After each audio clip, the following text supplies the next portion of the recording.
Today on an all-new Dr. Phil.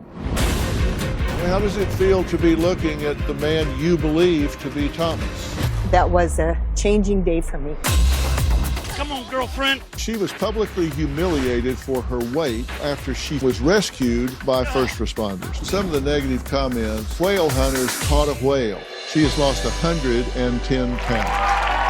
You said, don't let them control me. That just snapped me into the correct direction. Coming down for cocktails, Champagne Glamour's glass is almost empty. She was an 80-year-old champagne toasting glamour looking for love. Did she find it? You've got expired food from 3 years ago. You guys made like 50 grand, right? Off of stuff you found in those piles of junk. Neil Armstrong and Mickey Mantle, baseball. It's totally changed our lives for the better. You gave us the momentum to make it happen. Let's do it. Have a good show, everybody. Here we go. This is a safe place to talk about hard things. Stand by. We'll count you down. Today is going to be a changing day in your life. 5, 4. Get ready to take care of you.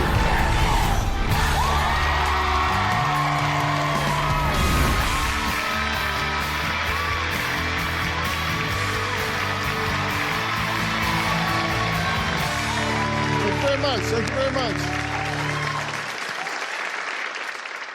We know stories of being catfished, addicted to drugs, buried alive in junk, weight issues, bullying out of control, teens, marriages in turmoil, and a feisty 80-year-old champagne toasting glamour. Well, today we're updating some of our most talked about guests. So let's just get started. You'll remember Karen. She fell in love with a man named Thomas, who she had never met or even video chatted with. She said the only thing keeping them apart was that Thomas was, of course, stuck on an oil rig in the Gulf of Mexico. Her daughter Mindy said her mother was being catfished. Take a look. My feelings for Thomas are very deep, and we want to spend the rest of our lives together. Thomas is the perfect guy for me. Mindy, you believe she's being scammed. Absolutely. He's real. We But- could be together the rest of our lives. You've seen these shows with people that fall in love with somebody on the internet that they never meet. But this is different. Of course it is, because it's you. After about 4 or 5 weeks talking to Thomas, he needed 10,000. Karen says, I miss you. Could you please let me know if you're not going to communicate with me anymore? I could send you another $10,000. I want to look at the photos that Thomas sent. Notice the expression on his face. That's exactly the facial expression that was in the other photo. And what is this helmet he's got on his head? It looks like a cereal bowl. This isn't a safety helmet. Why would the man of your dreams send you Photoshop pictures? Then who's been texting me and calling me? Good question. Even still, I'm waiting for Thomas to walk out any minute now so we can yeah. meet on the Dr. Phil show. This isn't the first time you've been scammed, right? Correct. There's been Daniels, Richard, a Robert, a Dennis. They've all been fake. Do you recognize this face? That's Thomas. Well, joining us Help me. is KD. This is the man behind the photos that Karen had been sent pretending to be Thomas. Someone has obviously stolen KD's pictures and been using them to scam her. Karen, how does it feel to be looking at the man you believe to be Thomas? It hurts. I'm just so sorry that somebody could do that to somebody. It's just cruel. And let me be 100% clear. KD is a victim here. He has nothing to do with this scam. He had his identity stolen. He's been victimized just as you have. Karen, have I convinced you? 100%. I don't make promises I can't keep, and I hope the viewing audience, the whole world, learns from my mistake. I am finished. I will never, and I say never, do online dating again. So, did Karen stop speaking with the catfish who claimed to be stuck at sea? Well, she sure has, and is now in a real relationship with a real flesh and bone man. So, Karen, come on out.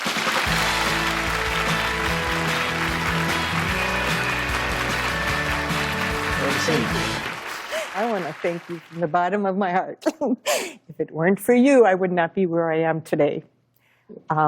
You're investigating the situation, hiring a private investigator. That was a changing day for me of my life. Well, that's a good thing to hear, and I tell you, it's all about my team that digs these things up and gets into them. And I want you to know, whenever I have to tell someone like you that it's not real, I know that's a hard thing to hear. I know it's a sad thing to hear, and I don't take pleasure in that, other than I know that it's ending a bad situation. But I know it's painful too. Also joining us is Karen's daughter, Mindy. Mindy, this was hard for her to hear, right? It was. And you knew it was going to be hard. Yep. And you had tried and tried and tried to get her to listen. I did. But she wasn't having any of it. Nope, not until we came here. How do you think she's doing now? She's doing great. She's in a relationship with someone real that I set her up with. Yeah. Good job. Good job. Yeah. That's what you want. And I assume this relationship's a lot cheaper. Yes. Yeah, yes. You're not having to pay this guy. Exactly. They call those escorts. Yeah. And you're not doing that. This is a real deal. Yeah, really. And you're having really. fun, right? Yes. I'm in a very happy, loving relationship. Yeah. And you And realized, healthy. yeah, and it took seeing this catfish in the photo and hearing his voice, right? Because I saw in your face the minute that popped up, That did it. Mm-hmm. you knew, okay, well, that's not what he sounds like. And that's- about all the lies and the photoshopping and, why would he? Yeah. Mm-hmm. Yeah. When you deconstructed this, what's your self-analysis about why you were vulnerable to this? I guess, like I had said on the last show, too, that I am very honest and trusting, and I expect everybody else is too, and that's not the case. Yeah, well, no, it's not. People, to this day, it's like, why don't you listen to your daughter when she tells you something?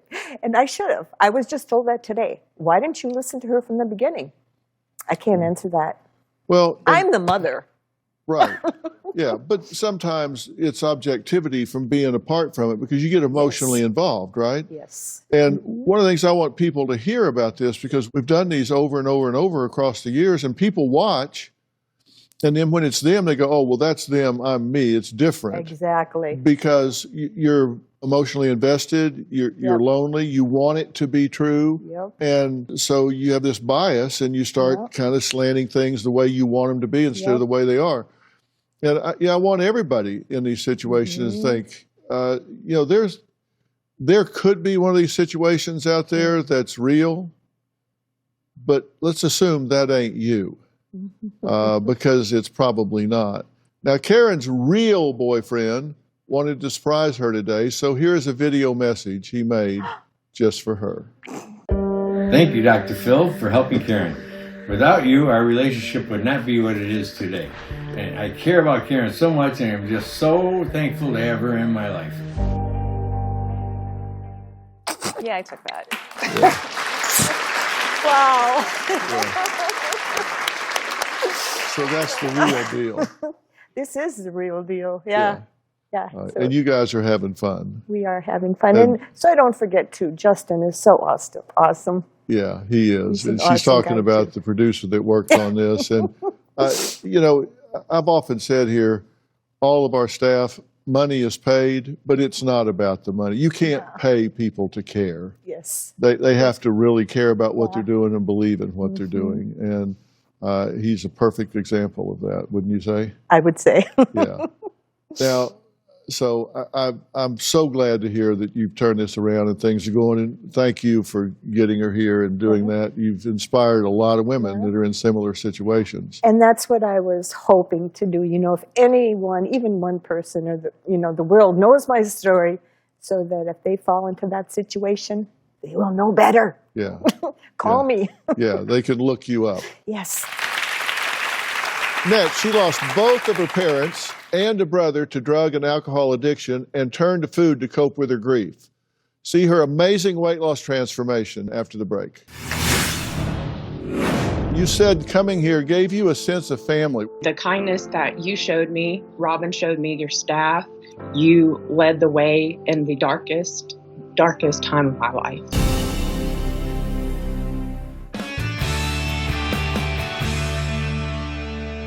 When I first met my next guest, Renata, she had lost both of her parents and a brother to drug and alcohol addiction and turned to food to cope with her grief. Take a look. I lost my mother, my father, and my brother to drug and alcohol addiction. My mother died of an overdose. My father went to Iraq. When he came back, he had PTSD. He started taking too much medication and started drinking alcohol. I went over to check on him, and he was lying dead in the floor. My brother was in rehab at the time, and I thought he was doing so well. A year later, he died after an extreme drinking binge. I'm worried about my addiction to food killing me, and that's why I want to find other ways to cope with my grief. I have a daughter now. It's not fair to her. How do I move on? How do you let go of your family? You can't change what you don't acknowledge. You got to own this. The fact that you're predisposed to it doesn't mean you have to be there. It means that you just have harder hills to climb than other people. Does your daughter deserve to have a healthy mother as a good role model, breaking the legacy and choosing something different going forward, or does she not? She absolutely deserves it. The first thing we got to do is get you healthy. I've written a book called 2020. It's a 2020 diet. Will get you to lose weight in a healthy way in a hurry. I'm going to start you with that. And then I'm going to get you a personal trainer that is going to wear you out. You're going to start being a great role model for her. Okay? Well, so how is Renata now? Well, I'm proud to say she has lost and kept off 140 pounds. She's joining us virtually right now. Renata, how you doing? Dr. Phil, I have to thank you from the bottom of my heart for changing my life, for giving me the opportunity to change my life. I left the show that day knowing that people still cared about me, the way that your staff, before I even got back to my room, Robert Reeves had called me to start talking about, nutrition. And I knew then people still cared about me, and you led the way in the darkest time of my life. So thank you. Well, you had to be willing to lean into this and do all the work. And you said coming here gave you a sense of family. What do you mean by that? Well, I was still in this victim mentality and just thinking, nobody cared about me. My parents aren't here. And the kindness that you showed me, Robin showed me, your staff, I knew that people cared about me still. And, a lot of people had opinions, but your opinions came with solutions. And those solutions have led me to live a really happy life and thrive. And it was absolutely vital that I got you gave me a subscription to Doctor on Demand. I was so depressed that I didn't want to do typical therapy. It didn't work for me. I didn't even want to leave my home. And so I was able to do therapy in bed. And being able to learn how to work through the triggers and the pain that I felt instead of turning to food was just a huge difference maker for me. Joining us virtually also is Robert Reeves, the head trainer at the Dr. Phil Show, who was heavily involved in Renata's transformation. Robert, good to see you, man. Good to see you, Phil. You really got involved with Renata. She said you were calling her before she even got from the studio back to her hotel room. And yes, you've kind of overseen this whole thing. How tough did she get? She really worked hard, right? Well, she really worked hard, and what's really important to know for everybody out there is weight loss and weight control is really a skill set. And from the get-go, Renata wanted to learn how to do this. She wanted to learn food, exercise, proper rest, and everything it takes for this optimum self-care and total weight control, and she absorbed it. And this is how it's supposed to work. And Renata she was so motivated, so great to work with. And my hat goes off to her because all these years later, she's kept the weight off. And this is how it's supposed to work. Kudos to both of y'all for hooking up, working hard, and getting this done. And the real beneficiary of all this, Renata, is your daughter. She watches this and sees what happens. You are so right about me needing to be a role model. And it was a wake-up call that there's still work for me to do, and she's watching me. Well, we're proud of you, so thank you for sharing the update with us. Next, we're going to talk to a couple that were buried alive in a house full of clutter. And when I say buried, I mean buried. It was so bad that their smoke alarms had been beeping.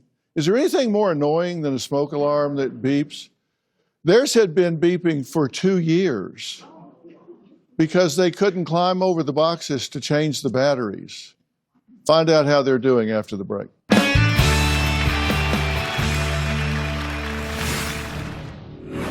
Welcome to the maze. Enter at your own risk. So who do Lori and Bob blame for this mess? They kind of put the blame on their cat. Sika, come here.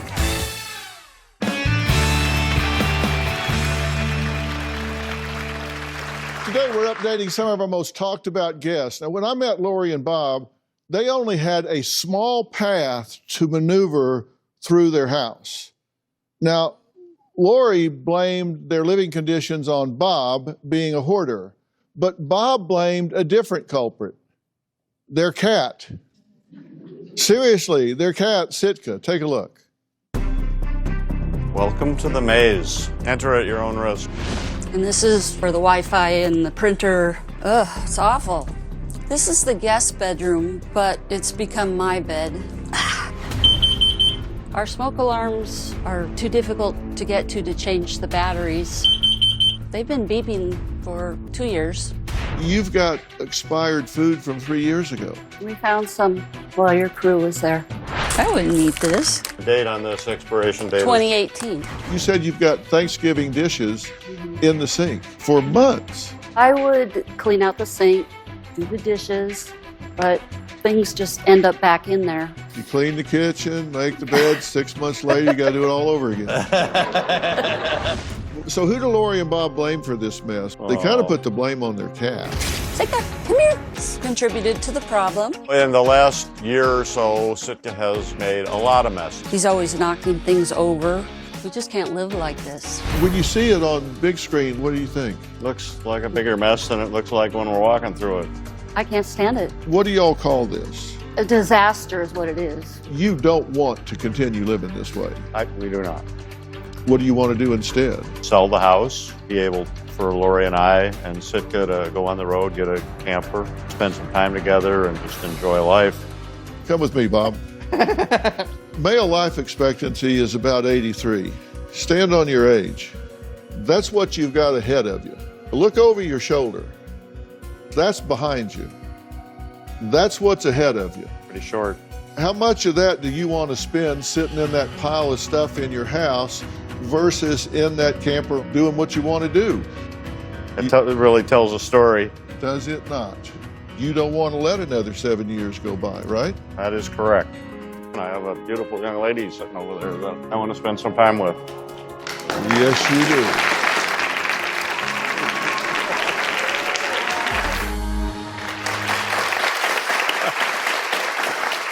Well, I am so happy to say Lori and Bob are no longer living in clutter. And the house was cleaned, sold, and they and Sitka are living their dream and traveling this country in a really nice RV, which was y'all's dream, right? Yes, absolutely. And that damn Sitka, I hate it when cats drag home boxes of stuff, clutter the house with it. Speaking of Sitka, I understand that Lori and Bob's cat, Sitka, has a message for me. Let's take a look. Oh, great. Here he is. Guess who decided to participate? I would like to thank Dr. Phil for waking my mom and dad up. Mom and Dad have really embraced improving the quality of my life since the show. We can travel to new places, and my stuff is always here. Over here, this is Sitka's tree. They built me a climbing and scratching tree with a lookout bed at the top. There he is, keeping an eye out. I'm one spoiled boy. Now I have the most incredible place to call home. Thank you, Dr. Phil, for helping me have the best life ever. Well, that's a first. You both said coming on the show was an eye-opener, a life-changing experience. Why? You gave us the momentum to make it happen. Without you, it wouldn't have happened. We'd still be sitting in that pile of stuff. You provided the resources for us. Caring Transitions franchise was one of them. Right. And the particular franchise, they were absolutely amazing, and they must have been there 5 days a week, 6 months it took. Yeah. And they were surprised how much stuff there was. We were surprised. We were very surprised. We were surprised it took them so long to get the place cleaned up, but we can't thank you enough for giving us the wherewithal and the means to be able to get the place cleaned up, get it sold, and for us to be able to get out on the road. We came here from Corpus Christi from our motorhome in an RV park in Corpus Christi right now, and we're getting ready to head south down to Mission That's here when great. we get back. When you guys were digging through there, you found family heirlooms, you found valuable collections, and you knew there were some in there, you just didn't know where. And you sold some things at auction, right? A lot. The major items like Golf Lori's cart. Neil Armstrong and Found Neil Armstrong and Mickey Mantle, baseball. Yeah. And you guys made like 50 grand, right? Off of stuff you found in those piles of junk. Mm-hmm. Yes. Amazing. Are you still hearing that smoke alarm in your head? No. And I understand, in honor of me, you've wanted to name your RV Our First Rodeo. Yes. So that is correct. So I have a little bumper sticker for you, a little present here that you can put up in your window. When you're driving around, people will see it and they'll know. That's that couple we saw. Hint. Yeah. What does that mean? Well, let us tell you the story. Yeah, exactly. And you'll have a story to tell, won't you? Exactly. All right. Again, we can't thank you enough for everything you did for us and making this all possible. It's totally changed our lives for the better. And maybe we'll see you sometime in Texas. Yes, maybe you will. Well, congratulations to both of you. Thank you very much. Thank you. All right, next, she was fat-shamed and bullied online about her weight after a video of her being rescued from an icy lake went viral. Did she make her online haters eat their words? Well, you're going to find out after the break.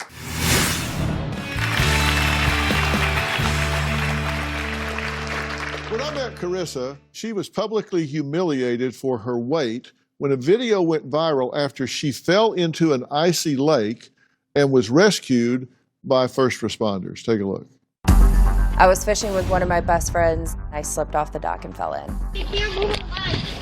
You got a hold of her? My clothing was choking me, so we had to remove the clothing. Come on, girlfriend. Come on. 1, 2, 3. Up. It took about 2 days for the negative comments to start rolling in.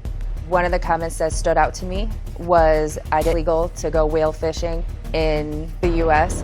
The negative comments are now my motivation to keep moving forward.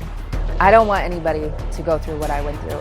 You say the sheriff's department called the next day and you allowed them to release the video. Oh, of course. I wanted to bring awareness. Sure, of course. And then the comments started. Yeah, they were And nice. some of the negative comments, whale hunters caught a whale. It's not her fault. She already lost her battle with carbs. What was your reaction when you saw that? At first, it hurt a lot, but then I snapped back. Was it cathartic for you to vent like that? It felt so good to just nail it right to them, to basically show them, obviously, you're not happy with yourself, so you're gonna, define who I am. You don't know me. Yeah. And you absolutely cannot give your power away to those people. I will never. because they don't pay your rent, they don't walk in your shoes, they don't define who you are. Yeah. I want to motivate people and help anybody who's been bullied. Yeah. In my opinion, we all need to stick together.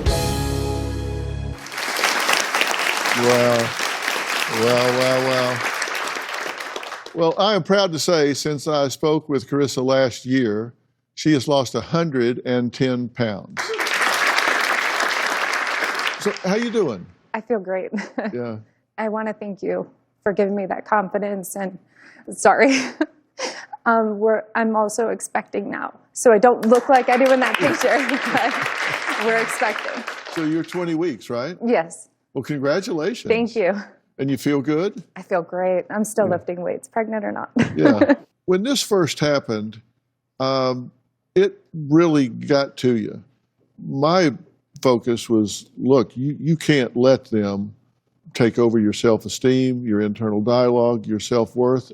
When we had that conversation and you said, don't let them take over, basically like who I am, don't let them control me, that just snapped me into the correct direction. And my fitness went from 2 days a week up to 7 days a week, eating proper, doing everything the right way, not doing anything negative.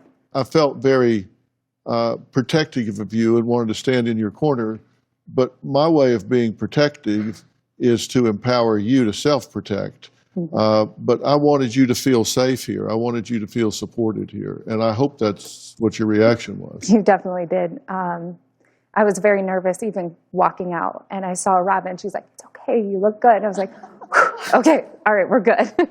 And I want to thank you both for everything. Thank you. Pleasure.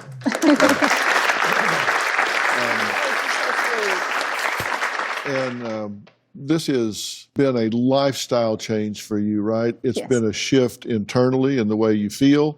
It's been a change in the way you live, and now you have a baby on the way. I came here with a friend last time, and now he's my boyfriend. As I understand, your boyfriend, Andy, has a question, so you want to come up and ask? So the question is actually for you. You brought me here as friends last time. I love you. I actually want to ask you to marry me.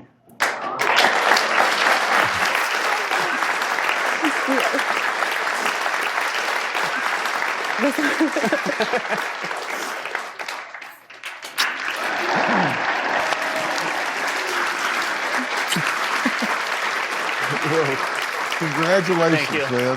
We're so proud of you guys. Congratulations. Thank you. You guys were just friends, right? Just platonically, and you started dating 3 days after the show. Yeah. Yep. So I was actually her trainer before we came down. She brought me as a bodyguard. We got back, and I never left. Yeah. Well, that works. I didn't hear you say yes. I saw you take the ring. Okay. I just wanted to get that for the record in case you need it later. Okay. All right. Great. Well, Andy, Carissa, thank you so much for taking this out. That is so great. Next, a mother who is dedicated to finding a cure for substance abuse disorder. We'll meet her after the break.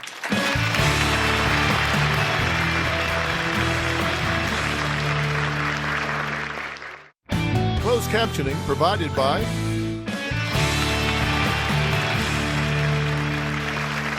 Nancy Davis is a well-known philanthropist who knows firsthand the power that addiction can hold over a loved one. Her personal experience led her and her late son, actor Jason Davis, to start Cure Addiction Now, an organization whose sole purpose is to provide funding that goes towards breakthrough research programs that can change the addiction treatment landscape to save lives. And Nancy, it's so good to see you again. Thank you. My son, Jason Davis, he worked on my charity his whole life. When he became 21 years old, he took his first drug. He'd been so anti-drug before that. He'd been in a movie with Chris Farley when he was younger. Chris had died, and Jason was devastated. I knew he was the person who would never take drugs, but at 21, he took his first drug. And then began the next 12 years of him being an addict, off and on, to opiates. It controlled his life. We've got 8 of the best doctors in our country, kind of a dream team of the best scientists who are going to study your brain and figure out different drugs and medications and treatments to help addicts. Addiction is not one size fits all. There's so many layers to this problem.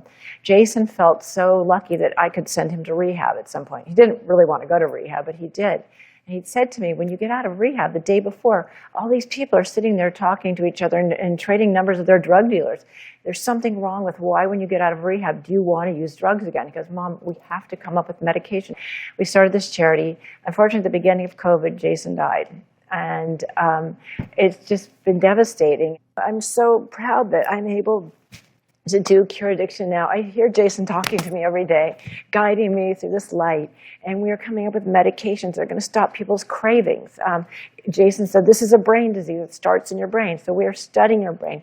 We're coming up with medications to help people, even when they leave treatment, to stop the cravings.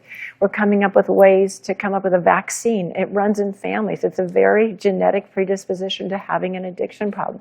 We're going to come up with a way of stopping families who suffer from this problem. There's so many big problems to deal with now, even the way to just detox somebody who's addicted to fentanyl. We think when you go to an emergency room that it's so easy, that they know exactly what to do and how to detox you and how to save your life. The problem only begins. Fentanyl is this crazy thing, and there's not a gold standard of way of doing this.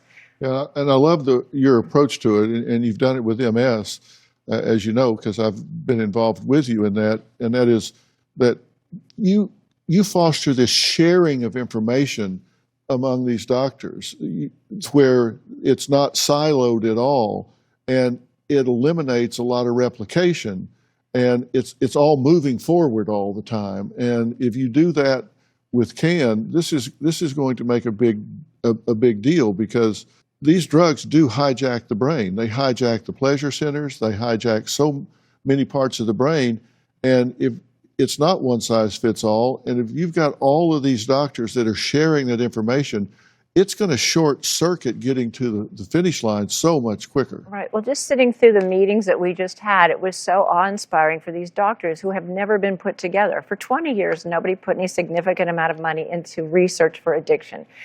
There's a great 12-step program, there's different things, but it's not one size fits all. These things were not working for my son Jason. He was really desperate to help lots of people. So what we set out to do is come up with other methods and other ways of doing it and treating it in the long run. With Race to Race MS, when we started, there was no drugs on the market and no hope. And excitingly, there's now 25 drugs to help stop the progression of MS. Yeah. We're going to do that for addiction. I have no doubt this is going to make a huge impact on this. And I also have to thank you, because early on when we first started our charity, Race to Race MS, you had me on. When I wrote my book, you had me on. You talked about it. You helped a lot of people. You put me together with a lady whose whole life is totally different because we met because of you. Yeah. And you've had such a big spread on helping so many people with addiction. I've watched your shows. They're very meaningful. You have done such a great service to save so many lives and change the course of everyone's futures. We'll continue working together on this, okay? Thank you so much. All right. So thank you so much, Nancy, for coming to share your passion for Cure Addiction Now.